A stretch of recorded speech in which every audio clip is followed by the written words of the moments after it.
So I'm going to loosen up my Mars Black with a little bit of refined linseed oil because I just want almost like a watery ink to... I'm going to try and keep some space around this flower arrangement. And so I'm just going to map in the general shape of it.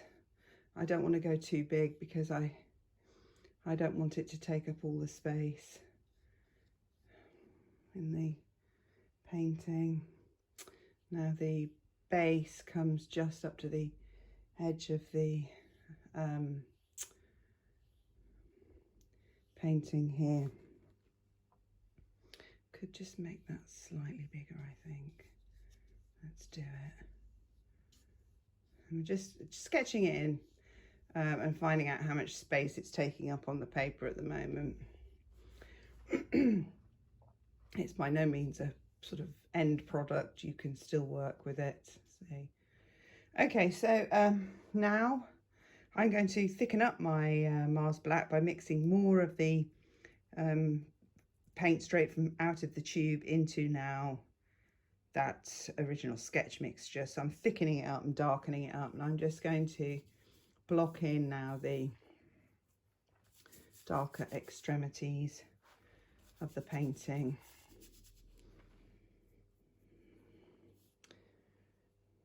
And here I'm just picking up a little touch of the cadmium red here to just warm that bit up there. And I just picked that up with the corner of my trusty paintbrush and just, you know, didn't fuss with it too much, just blended that in.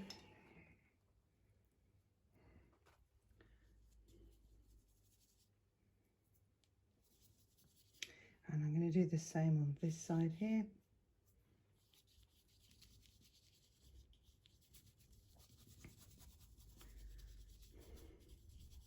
So on the base, I'm mixing a little bit of the oxide green with some Naples yellow, and I'm not mixing it too thoroughly. I'm almost leaving it a little bit streaky, as can be seen in Van Gogh's painting. And now I'm just trying to get a little bit closer to the shape of the vase. I need to just check, so I need to check the time because I think I just lost about 15 minutes. So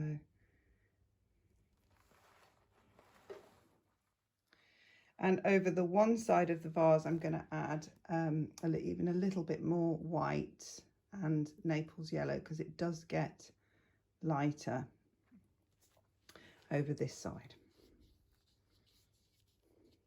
And then I'm going to pick up a little bit of the wash black that I used because this is going to give us a nice grey. So the wash black was the black, the watered down black that I used to sketch this in, and it gives us a nice variation in the painting there as we got from the original Van Gogh. I mean, obviously I'm not going to try and replicate this exactly because that would be pointless and would take a lot more time than I have here.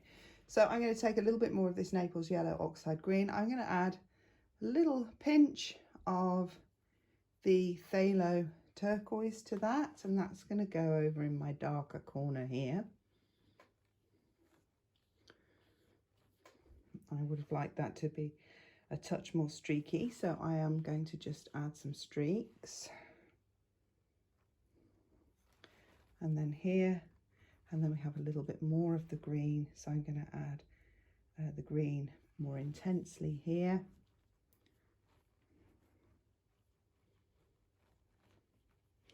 And I'm going to pick up some of the warmer Naples yellow colour that I got, and I'm going to put that here.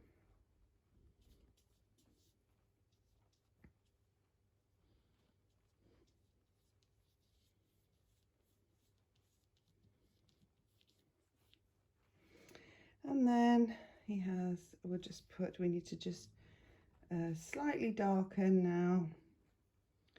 Van Gogh just darkens some of these areas here to give us a little bit more definition, and he put a bit of alizarin crimson in also there, and we have a little smudge of it also here. So I'm just going to lightly press the brush on now, almost not even press at all, because we don't want an ugly strong mark. It's quite faint. Well, not that strong marks are ugly, I mean it just depends on the effect you're trying to achieve.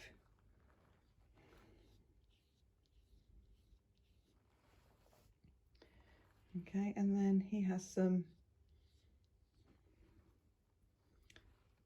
just quite bold stripes. He's just, for whatever reason, thought, I'm going to put some stripes there. There must have maybe been some colour in a tablecloth or whatever surface, maybe it was a reflection. And then we're just going to underscore almost the vase and restate again this dark area here.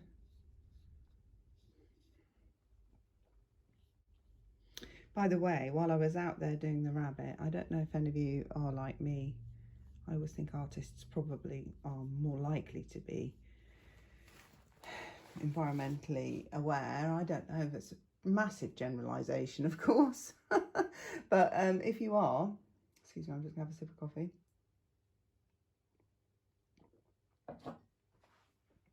If you are, and you are not using pesticides in your garden and you're growing flowers to encourage wildlife in your garden, then let me tell you, I have in my garden an oregano plant which is currently flowering, and it is covered in bees and butterflies. Covered. I'm going to put some video footage in and show you that.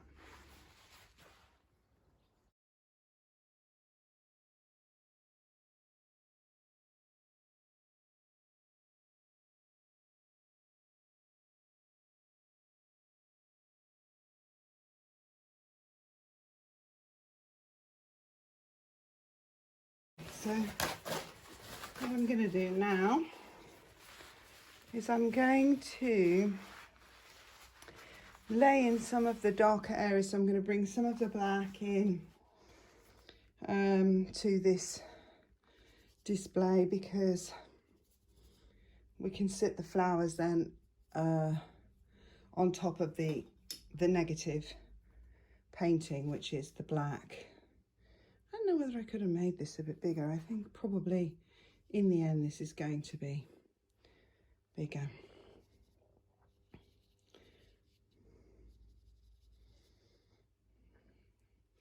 And some greens in here also. And that will save us trying to fit negative spaces around our flowers. We're going to put the flowers on top of the negative spaces, but we can also do a bit of both if we need to restate any areas. And in this side, the green is just a touch warmer, so I'm going to bring in with the corner of my brush a little bit more cadmium yellow. And we even have a touch of more bluey area here.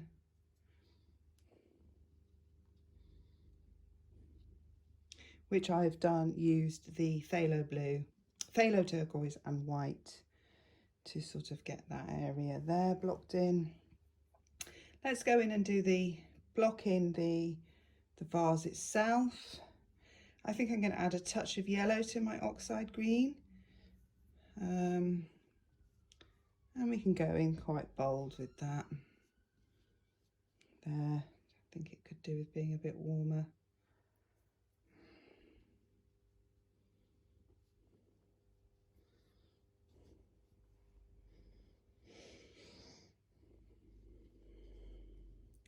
Yeah, so we have a little rabbit which we've had since my 16-year-old daughter's 8th birthday, which was also itself a while ago now. So I guess the secret to his long life is feeling safe. We obviously keep him safe. He's outside and he has a run. He has access to exercise all day. He has company. He doesn't have another pet, but strangely enough, he likes the dogs and the cat. The cat goes and sits with him down there in his run. She doesn't go in his run, but... And he has fresh food every day. So every day he has either carrots, kale, spinach, chard, apples. He likes apples and pears from my trees. And particularly at the moment, he's loving the blackberries that we give him at night. So he's getting kind of a forager's diet, as well as obviously his proper rabbit food, which is bulk, and obviously he gets hay as well. And yeah, he's never really been ill, and he just keeps going. So he's actually outliving all his hutches, which kind of are so poorly made these days that they kind of fall apart every couple of years. But this time I've built him, he's going to probably get the chicken coop that I built, because I'm not getting chickens now. Okay, so there we have that blocked in now nicely. So we're going to return to the floral area, and I'm going to get some brighter flashes of green now,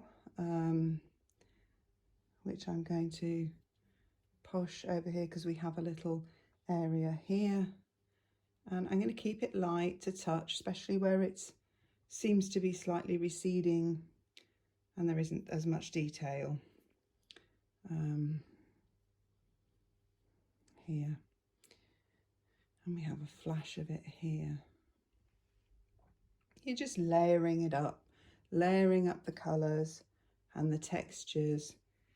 We've got it, the blue is slightly cooler, the green, sorry, is slightly cooler on this side. Not quite sure. I guess the light is front facing on this painting. So the light is coming at the vase of flowers, I'm guessing. Yeah, because the shade is all here. And we've got some sort of darker, cooler bits of foliage here. So there's sort of a different shade of green. And then if we sort of just squint, we can see that we have this sort of, we do have more black in here.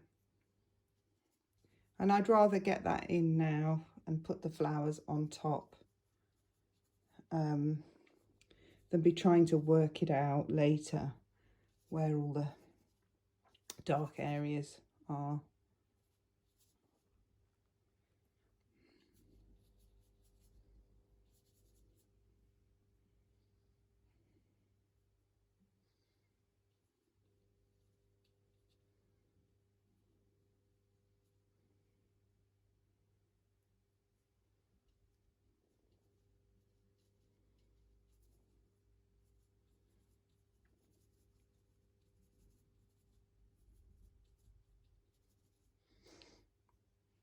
Now over here we have less so, and the green, if anything, is just slightly lighter in part over here.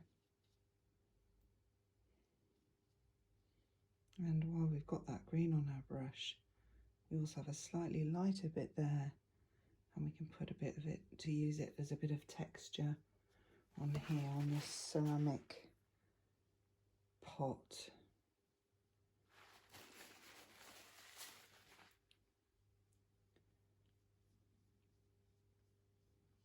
And I'm letting the brush, I'm letting the bristles split apart to add those sort of, that textural stripy feeling to that, ridged feeling to that vase. Okay, Now, I've kind of lost track of time with the rabbit drama, and then I went out also to film the bees on the oregano. So I'm going to give myself probably 15 minutes. I'm going to say I've had 15 minutes because usually I have at this stage of a painting.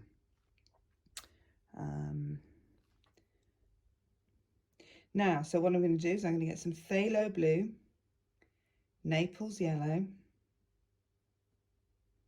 and some titanium white. And if you can see, that mixes into the nice pale blue, where we've got this nice pale blue cluster of flowers. And we're going to also just lightly tap it because we want it, it's not particularly well defined. We don't quite know what the flowers are. I would say they could be forget-me-nots, but I doubt it, because if the zinnias are out, the forget-me-nots probably have already passed. So, unless of course they're bought in these days, they're forced from the shops, but I always think of things in terms of how I grow. And of course we wouldn't have those zinnias out now, forget-me-nots out at the same time as zinnias in a natural environment. Okay, so I'm pretty happy with my patches of blue. I want to get that zinnia in. I want to get some of the red in now. So I'm actually just going to take the cadmium red deep hue as it is, and I'm going to just now put this flash of whatever this is here. I want that in there, and also I have it here. So buddleia is obviously a well-known plant that's really good for the birds and the bees, but also I have never come across anything that's the Verbena bonasariensis. They're also good, and they're really pretty to grow, especially if you have a cottage garden. But they look good in a contemporary garden if you grow them like in big blocks of colour. They also like the birds and bees also like those, but the oregano, it's the first time I've really let it kind of go crazy and flower and go nuts. And yeah, I've never seen it, and it's covered in a different variety of butterfly, and also the bees are slightly smaller. Like in the buddleia, I tend to get the big bumbly bees, but the oregano, there's all these sort of smaller little bees on there, so it's quite cute. I'm really happy with that, because that is my aim, is to just get more wildlife and the butterflies all over my garden. I'm just so happy with how it's coming out. Okay, so we're going to pop this zinnia in because it's kind of a main feature of the I haven't got enough yellow, of the painting.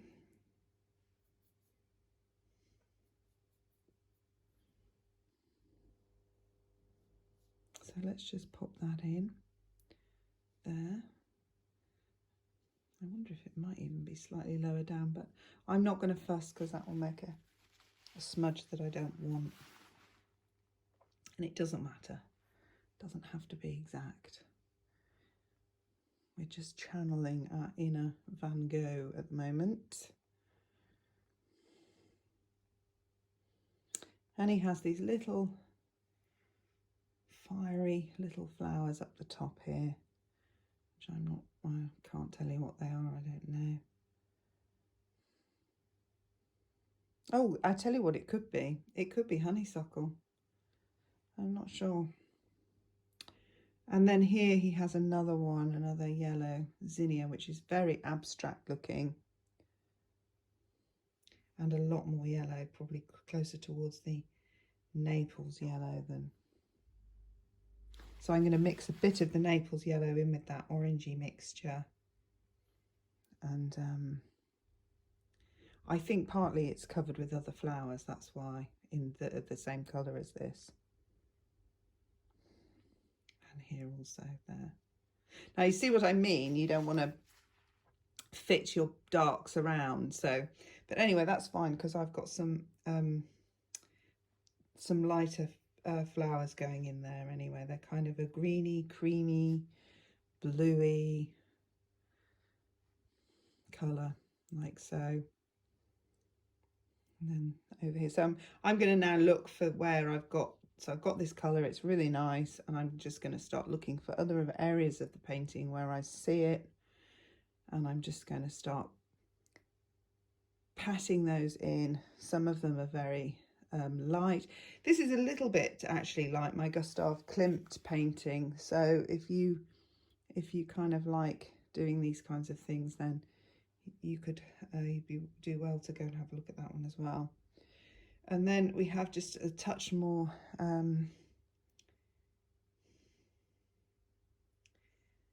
yellowy kind of flowers, and I'm really just using the corner now to indicate these little puffs of flower here. I'm varying the warmth, the temperature, even the depth of the, so some will be more defined, but the paintings, the flowers that are more defined, we will leave till last. What we're doing is we're now just trying to fill the area with all this mist of flowers everywhere.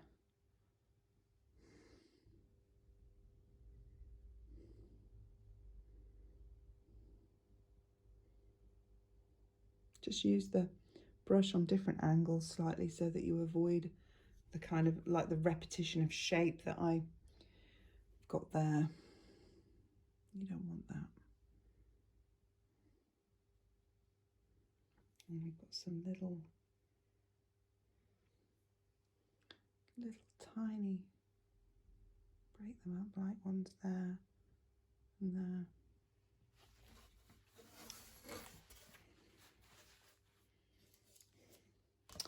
Literally just put my finger in titanium white blob, which was really handy.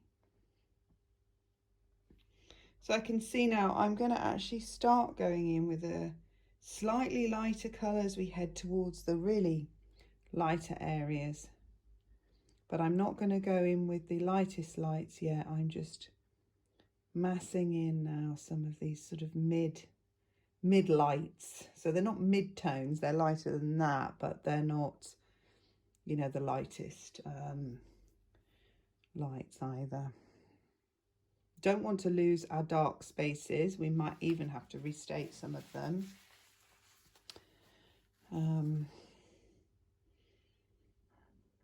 I'm just going to go in now, and I am going to restate a little bit of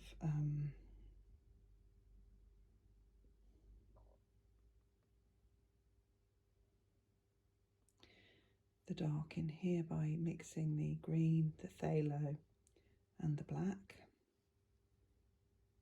because this vase still needs a touch of extra dimension added to it.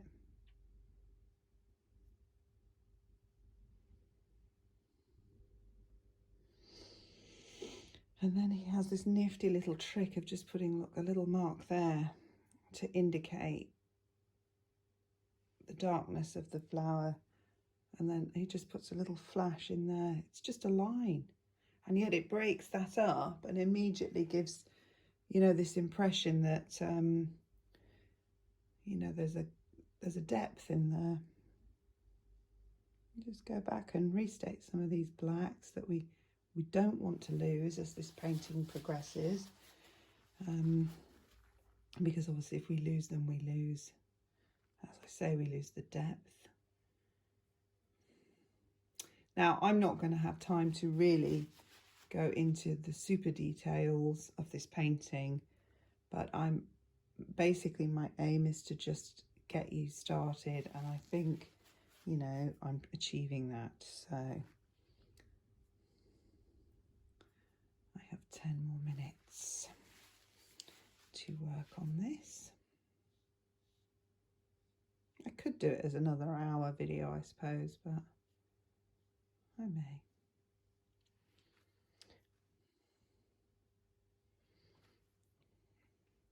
I take a little touch of the orange, just add a touch of that there. He's got a little reflection there, and he's got it also just slightly whizzing up there. And a bit more yellowy even here, but it's really blended in, so I'm just going to use my finger to... And then he goes in quite thick with the highlights, I think, on quite thick and dry, because you can see that the way the white has broken up, which indicates to me that the paint was thick and dry when he put these highlights on.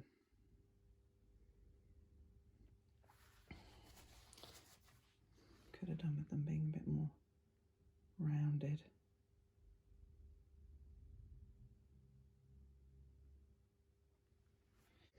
Fussing a bit much with this really, because I want to get on with the... I actually just want to get on with the flowers. But what I am going to do is I'm going to take a bit of the alizarin crimson and a little bit of very loose black, and I just want to really go in here now and restate a dark, because this is quite dark in his painting under here, which helps to add depth and interest. So I'm going to do the same on the other side over here.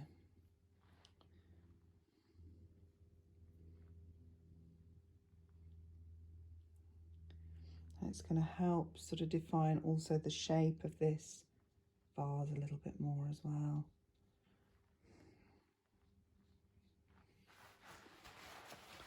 And then I'm going to go in darker even again with the black and just literally draw, as he has done,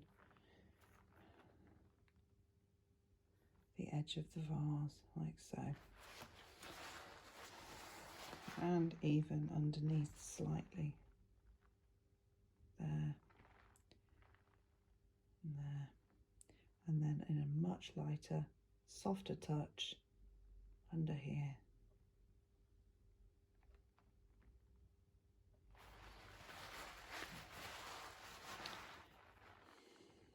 And then just restate with a slightly drier brush these areas. Okay, let's get back to these flowers. Let's get a bit of white. Let's get a bit of white and lighten up our really lightest bluey, pale bluey colour that we had there. And we're now just going to go in with some flecks of highlight there and bring that to life. And now he used really small marks to indicate variations, and I, cannot do that, because something that would give me a rounder mark would probably be better than this brush. I cannot literally go in with all the little tiny details that he has put in. I mean, you probably can't tell because the painting looks quite abstract, but if you look closely, he has put in actually a lot of detail, which I can't do. So I can do, but I mean, I'm not going to do for this video, is what I mean.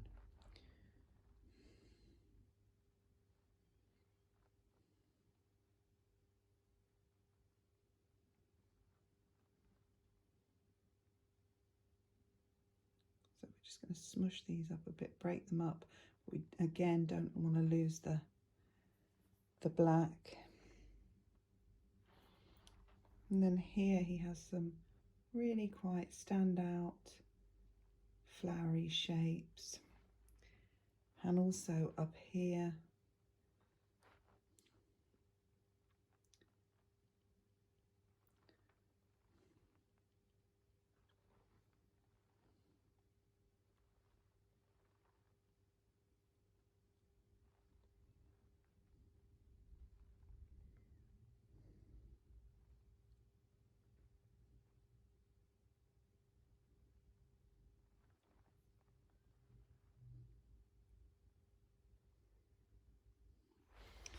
now he even has here, I'm going to go in with a slightly warmer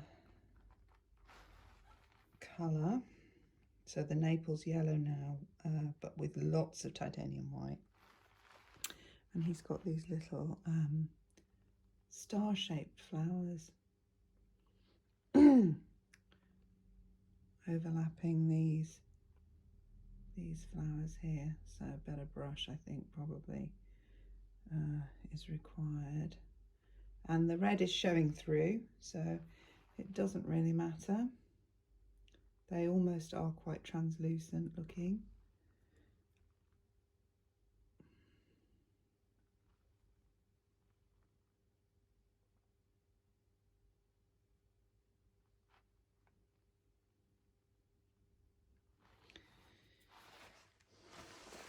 And then back in with the cool whites. Under here he has these little tiny little flowers. They're almost like, probably like maybe gypsophilia or something like that.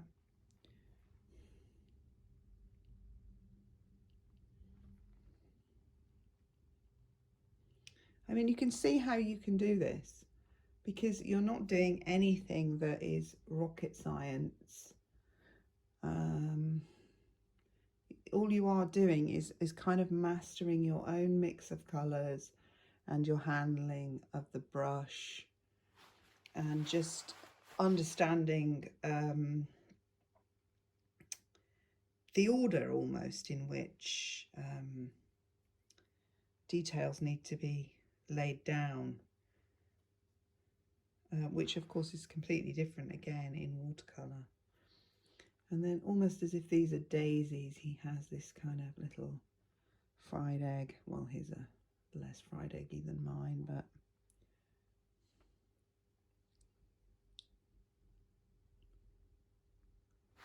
almost daisies or something. Down here also breaking it up, adding a bit of a touch of realism to the pretty much abstract painting, or impressionist, I suppose. I'm just going to work again on these because they're a little bit translucent. With a bit more detail you could add the flash of red, which is what I think is much more subtle than that, which I think is what makes it the honeysuckle for me.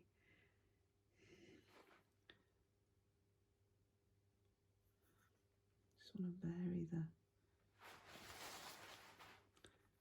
vary the kind of the colour ever so subtly in it, like so. And then, so what you're doing is, if you're starting off with big shapes and breaking down into these smaller shapes until you've got a form of, you know, a picture of something you can instantly recognize, you know, which is a vase of flowers. So since the zinnia is the central piece, let's have a little go with it now. I'm going to mix a bit of blue and red with my lamp black to give me a little central area here.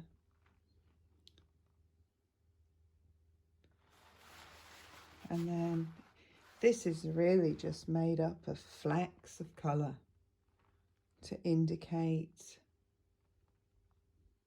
petals. There are no actual petals on this paint, on this flower.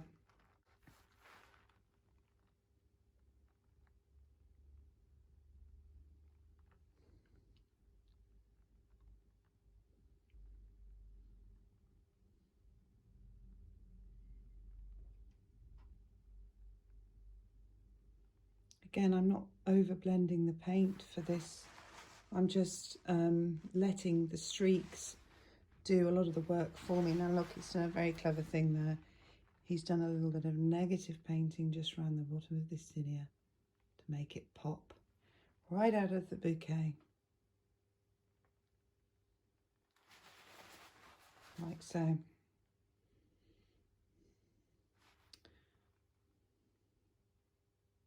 It's a really nice way of understanding art as well, you know, painting these, reproducing some of these, as long as you're not trying to pass them off as the real thing, which is of course illegal. it's a very nice way to understand how the artist paints, you know, by just working through a painting yourself. I mean, I could probably work on this for hours, refining it, really and truly. I could, but obviously I'm not going to do that. I'm going to start wrapping it up now. I'm just looking now again, so I need to just, I'm going to put, he's just literally put a couple of petals in there. Just 1, 2. I can't resist just adding a little bit more. Sorry, Vincent. And a little bit more dark in the centre of it there. That's it. I mean, you can tell there's a flower peeking out there without, you know, a great deal of over fussing. And I put a bit, he's got a bit more colour here. And then he's also got a bit more negative painting here. So I'm going to pretty much fast forward this now to the end because I don't want this video to overrun. But I think I've showed you pretty much all you need to know to bring this painting to life yourself. Really what we're doing now is we're just looking for the smallest details, such as here, where we can break apart these flowers and bring them a little bit more into control, and to trick the eye into thinking we have this beautiful vase of vibrant flowers. So I'm going to fast forward it to the end now, and you can just see me finishing off there. I've got a few little details here to do with some flowers on the bottom there, and I will see you again in the next video.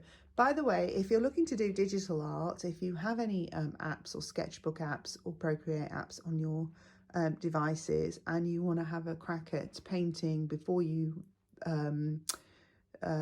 splash out on all the equipment, then you can look at my oil painting digital art videos. I've got my first one coming out today, hopefully, and you know, that could be a way of you starting without a huge investment or mess. So if you want to do that, I'll be posting a few more of those videos, and my first one is coming out today, so please look out for that. And so don't forget to subscribe, click the notification bell, so that you know when new videos are coming, and share with your friends. I mean, you've got to give me a reason to do these paintings. If I don't think I'm helping anyone, I'm not sure I will keep on with them. So please do that to keep me going, keep me on track, as they say. All right, thanks again for watching, and I'll see you again in the next video. Bye.